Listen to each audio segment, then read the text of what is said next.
পলাশবাৰীৰ দখলাত নৃশংস হত্যাকাণ্ড গৃহৰক্ষী জোৱানৰ হাতত প্ৰাণ গ'ল প্ৰাক্তন গৃহৰক্ষী জোৱানৰ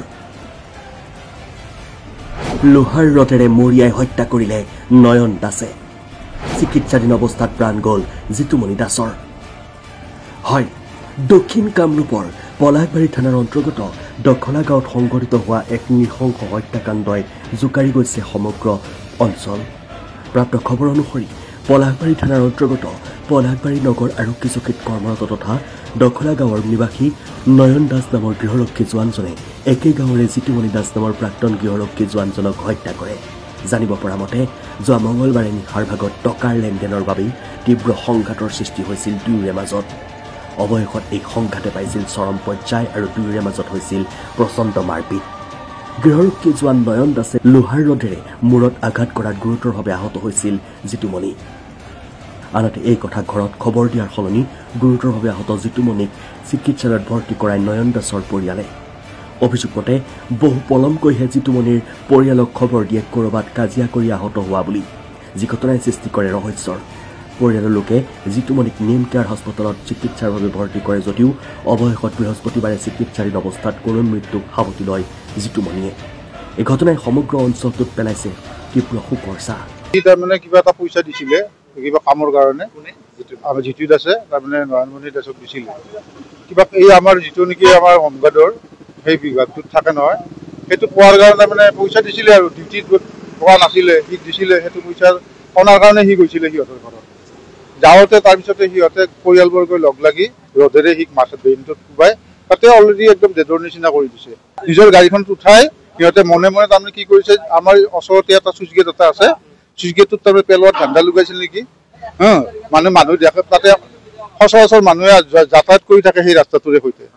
সেইটো যাতায়াত কৰাৰ কাৰণে দেখা পাই সম্ভৱ তাৰমানে সিহঁতে বস্তুটো মানে হেৰি নহ'ল আৰু ভাবিলে হেৰিত মেডিকেল লৈ যায় ভাল কি অৱস্থাটো দেখি পেলাই সিহঁতে মনে মনে মেডিকেলত লৈ গৈছে মিৰ্জা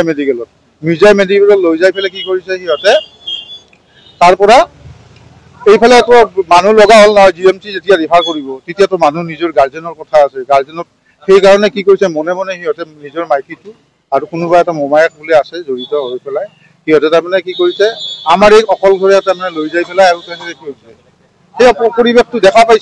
দেখা পাই পেলাই ঘৰত ফোন কৰিছে আমাক তেতিয়াহে আমি গম পাওঁ এতিয়া আমি এটাই জানো আমাৰ মোৰ ভাইটোৱে এইটোৰ ক্ষেত্ৰত ন্যায় পাব লাগে আৰু দোষীবিলাকক মানে উচিত শাস্তি এটা দিব লাগে মই এইখিনিয়ে জানো নয়ন দাস কি মাৰপিট লাগছিল আমি সেনেকে হেৰি নাজানো আৰু সি কিবা পইচা পাই তাতে সেনেকে তাৰমানে পইচা বিচাৰি গৈছিল পইচা বিচাৰি গৈছিল নয়নৰ তাতে যাওঁতে তাৰমানে সি তাতে সিহঁতে ধৰিখিনি গোটাই ঘৰৰ পৰিয়ালটো ইয়াক মাৰিছে আৰু নয়ন দাসে আৰু ভনীয়েকে আৰু গোটাই পৰিয়ালটো কি হ'ল কাৰণে এই কিবা সেই ডিউটিৰ কাৰণে পইচা দিছিল জমা দিওঁতে সেই পইচাখিনি ডিউটিও নাই পইচাখিনিও ফিৰাই নিদিয়ে দিম বুলি ঠগাই থাকে তাতে এদিন ৰাতি তাতে যাব বুলি গম নাপাওঁ কিন্তু কৈ আছে তাতে যাম গ'ল যাই পেলাই আৰু সেনেকে পইচাৰ কাৰণে গৈছে ইফালে হত্যাকাৰী নয়ন দাসক গ্ৰেপ্তাৰ কৰিছে বিজয়নগৰ আৰক্ষীয়ে ইফালে হত্যাকাৰী নয়ন দাসৰ ভাষ্য অনুসৰি দুয়োৰে মাজত আছিল ভাল বন্ধুত্ব কিন্তু বন্ধুই বন্ধুক হত্যা কৰা ঘটনাক কোনেও সহজভাৱে ল'ব পৰা নাই এতিয়া সকলোৱে হত্যাকাৰী নয়ন দাসৰ উচিত শাস্তি বিচাৰিছে দক্ষিণ কামৰূপৰ পৰা উত্তম হীৰাৰ সহযোগত সমৰ কলিতাৰ report the global news India